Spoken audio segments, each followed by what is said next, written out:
So we have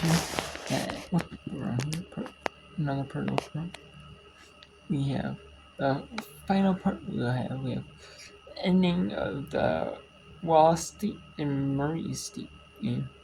Wall State leads 56-37 here. With 3:04 to go in the quarter, or in the game. In the fourth quarter, if there's no overtime, that would get better at 3:04. Fort Wayne, University of Purdue at Fort Wayne, leading 66-48 here, with 6:27 to go. And we have technical difficulties. There are technical difficulties in the Coppin State, Cleveland State game. When those get fixed, if those do, because it is fourth quarter. That is an entertaining game, actually. It was 50 last I checked. It was 52-43 with 8 minutes and 19 seconds to go. And even if there was technical difficulties with, even if there was one camera angle that I was working on, I mean, they had to do only one camera angle the whole game, pretty much. I mean, they could, but they can't. You do one camera angle, You can just pseudo do it. Which is kind of unfortunate, but anyways, let's go continue the upper round for the final 2 minutes till this NCAA game is done. Wall State leads 56-40, and then Fort Wayne big in a blowout of Old Dominion, 71-48 here. Looks like Purdue Fort Wayne is going to host, or have the potential to host in the second game, or in the Super 16. That will either be Friday or Thursday. Not for sure yet when that will be officially. But still. And then we have Cleveland State. Looking like they're going to follow that. Coppin is pretty good. They're playing pretty solid. That's the third place in the the Horizon League is definitely a stronger conference than the and you can definitely see that.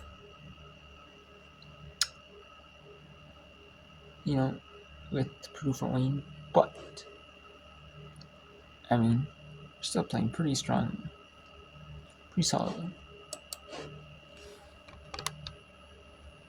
Game, another timeout taken with 1:45 to go.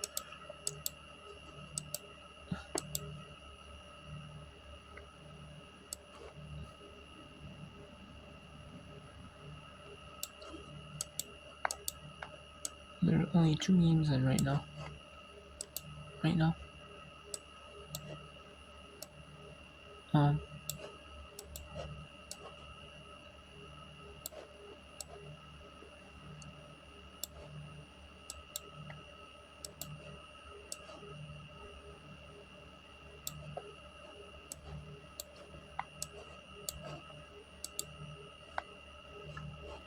No. We can do a split screen here. No, right now we can. They're doing some review. They're taking a time out here at the Wall State Murray State team. And then in Fort Wayne, Indiana, they are reviewing. Is that a step on the baseline? Are they saying? Or they're reviewing the foul?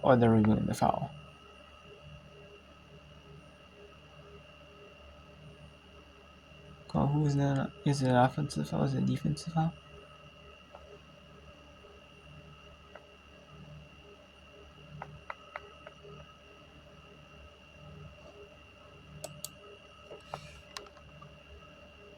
Fouling. So, can they get a steal?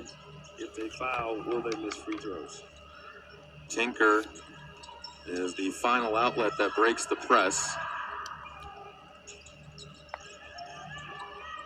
Looks like they're not going to foul, so they're going to play this one out.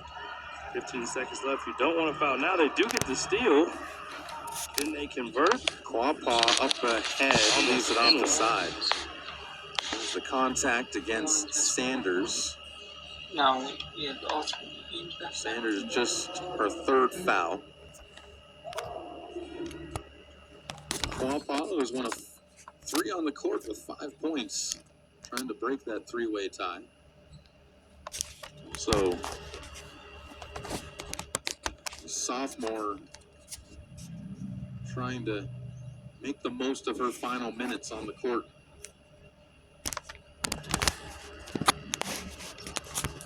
Second one left short. 13 points, the advantage for Wallace. And casually they break the pressure. Tinker inside, pass deflected. Wallace continues to hold on to the ball. Foul called underneath the hoop. We'll see Fuller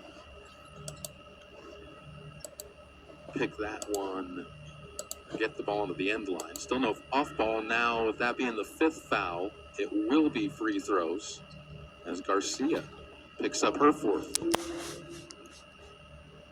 We might have a 20-point scorer at the line with 19 points. An opportunity to get 20 and 21.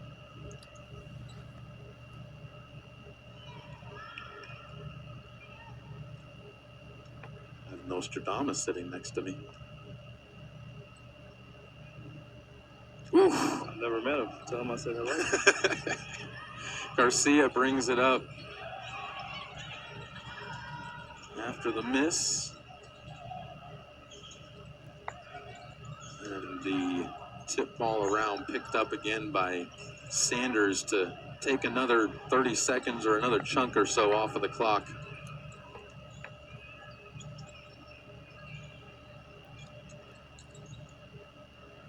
Again, this is the first win at the national tournament for Wallace State's. So they are calling that an intentional foul on Romanchenko for Purdue forming.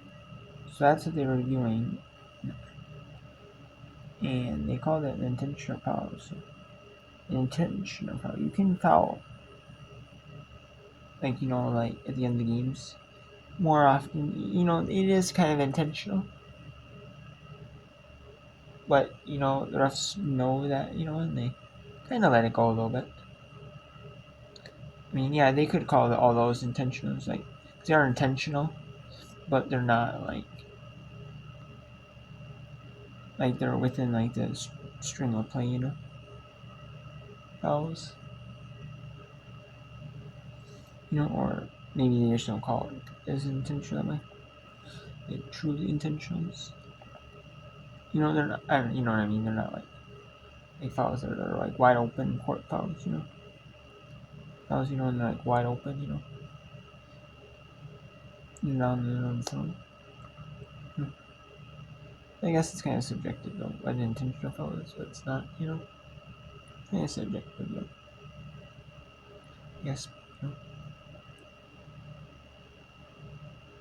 But, yeah, Purdue for me is up big on Old Dominion in 6.7 seconds. Murray State is going to fall to Wallace State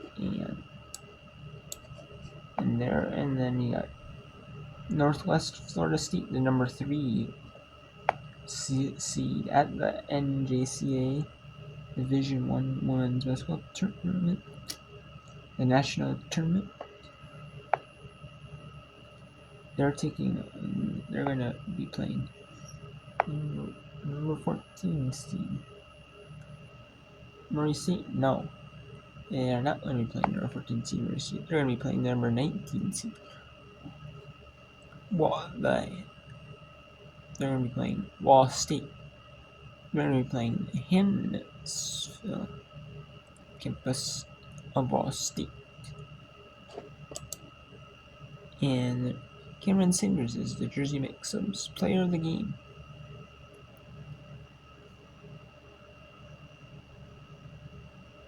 20 points, 7 rebounds, and 7 out of 11 from the free throw line. And tomorrow we'll have 4 more games here. We have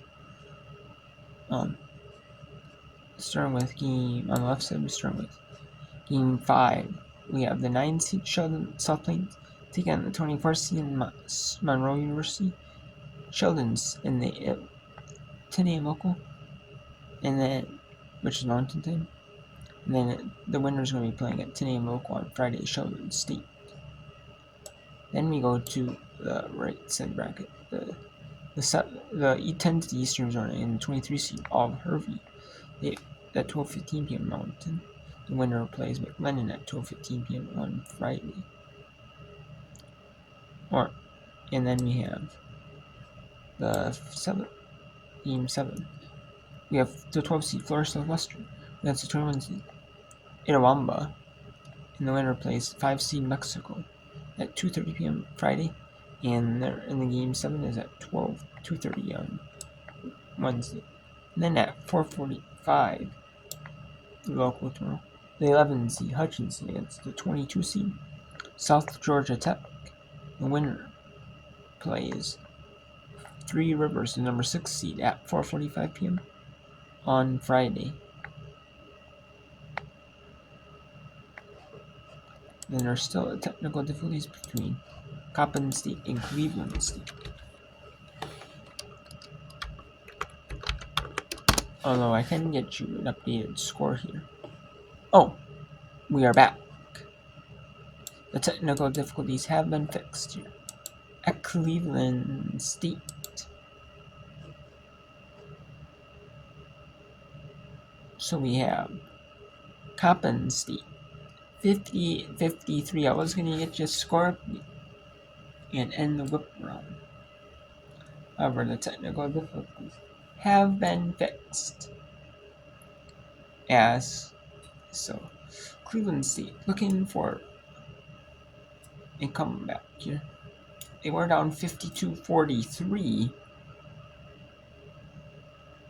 at the 19 mark of the fourth. And then Cleveland State though has only been able to score 11 in like 6.5 minutes, a little bit over 6.5 minutes. Coppin State though has been able to score only 5, so neither team has been able to Coppin State hasn't been able to put away, which they could have had a chance to put away. And Cleveland State really hasn't, they've cut this lead a little bit, but they could have done more, possibly to cut it down more. So yeah, and then we have Purdue Fort Wayne all over Old Dominion. So Purdue Fort Wayne is going to take on Butler here. Purdue Fort Wayne is going to take on Butler, and then you see Cleveland State. And the Coppin State Cleveland State winner will take on Duquesne. If Cleveland State wins, Cleveland State will host. If Coppin State wins, impose the upset on Cleveland State, then Duquesne will host, since Duquesne hosted the first round and Coppin State did not.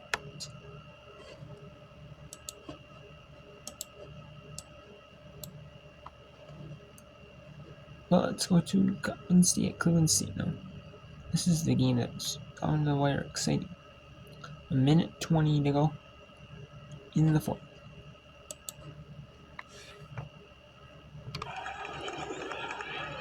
Wasted a timeout right there.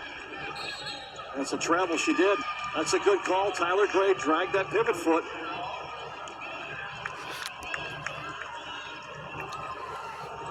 She thought about trying to release it on a pass. Double team closed on her quickly.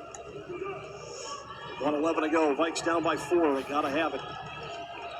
Coppin State has just been fierce defensive. Basket or a foul right here. There's contact, bodies flying everywhere. Three-pointer by Purdue is good. my. Michaela Purdue got open and made it a one-point ball game. 58-57, Purdue with 19. Took advantage of that fall. The defender fell and she made him pay. Step it up in the moment. Gray has it tipped away. Backcourt goes back and gets it. No over and back with the contact from Gula. 13 on the shot clock. Top of the key. Jones outside. Gaston missed the shot. Rebound pulled in by Gray. And check that. Jones will have it. Leaders by one are the Eagles. 10 on the shot clock. Jones outside working against Purdue. Jones now gets it to Lawrence. Lawrence going to think about a three, missed everything, and the Vikes will get a rebound. Not her shot. The Vikes have 15 seconds to go. Now they want to run it. They want to call a timeout. They'll have it on this side of the floor near us on the table. 11 and a half to go. Vikes down by one, 58-57. We'll see what they can draw up. Well, I'm going to keep this on because I can do a split screen because it is on the wire. Coppin State, Cleveland State. You'll see who makes that to the Super 16, and you won't know the game times like right away of the. You won't know the game times of the game times or the dates. I mean, you'll obviously know it's going to be Thursday or Friday, but you don't know like when officially it's going to be played. And then for Purdue Fort Wayne, you know that Purdue Fort Wayne is playing Butler. You just don't know what if Purdue Fort Wayne is going to be hosting that game in Fort Wayne, Indiana, or it's going to be in Hinkle Fieldhouse. You don't know, so we'll see, where it's being played at. And you'll see the time and the date. If Coppin State wins, most likely that they're going to travel to Duquesne, unless Duquesne can't host for some reason. Which, actually, Duquesne can't host. Because Duquesne, I'm not sure if Duquesne has the Division II Women's Championships there either, but they're hosting the Division II tournament at Duquesne. So if Coppin State wins, let me actually see here if Duquesne is actually hosting the Division II men's tournament as well. I can find that out here.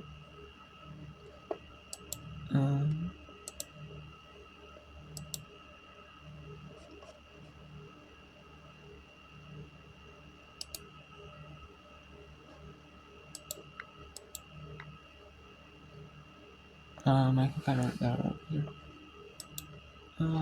But if they are hosting the Division II tournament in the men's side as well, I mean, maybe they'd be able to host it on Thursday.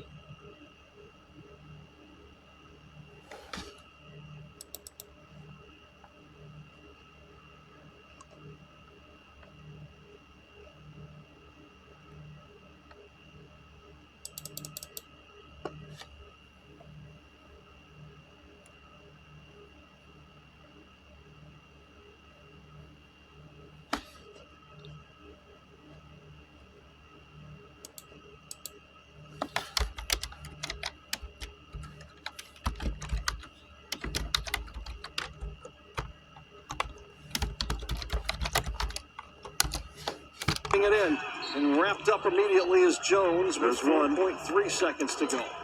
They'll use another one here. Philippa Gula gets her first. 4.3 to go. Into Jones. Jones is grabbed. 2.6 to play. Yep. Now we'll set it up for real. 2.5 to go. Might not be a bad idea to switch to a man here, but let's see. Into Jones. Jones looking, firing a three at the buzzer, no good. And we're going to play. And that is overtime at Cleveland State. That one. And it is, let's see who, where the Division II men's championship is being played. And then the Elite to the finals at one site. And then you have the first 2 rounds at one site for the. You have the first 3 rounds at one site for the Division II.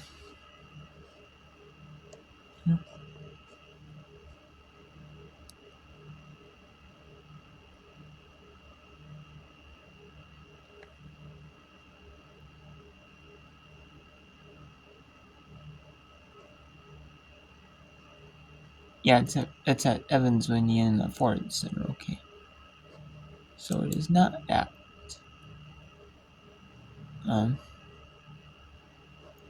but that is being played but the women's is at Duquesne University. So the women's will be played.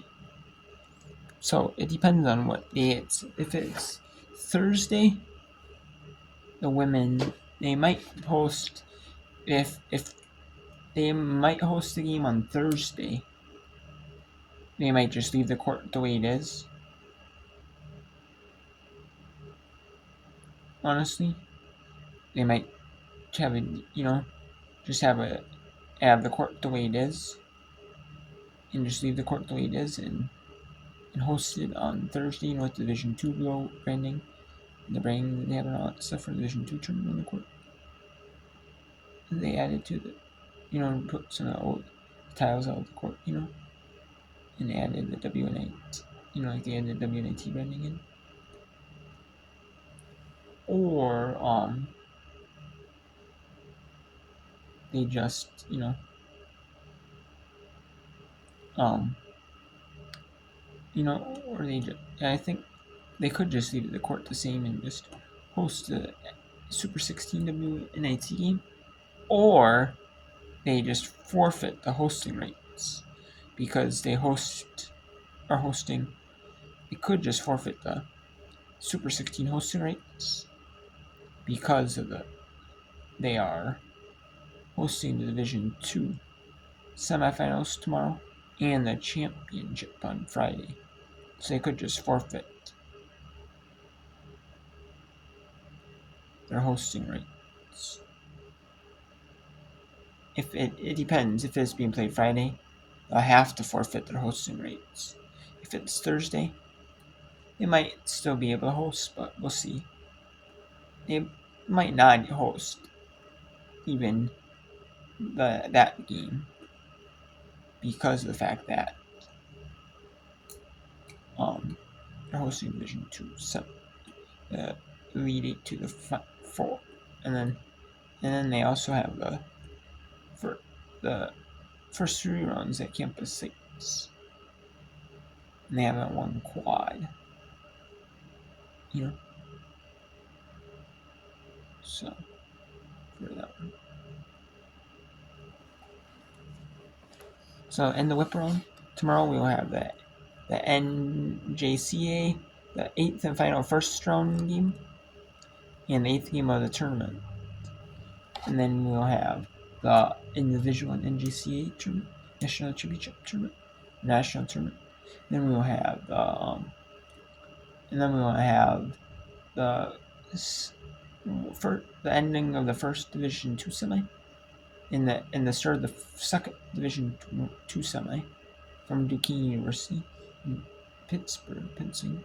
You have the endings of those 2 tournaments. Or those 2 games. You have the ending of the first Division II semi and the start of the second Division II semi. We'll have a little bit of the second. We'll have the second half. Maybe the end of the second quarter, the start of the third quarter of the NJCA game, and then a little bit of the first quarter in the NJs in the division in the WNIT Women's NIT WNIT Super 16 game tomorrow. And then we'll we'll have bits and pieces of the work on, so we kind of like a piece together work on.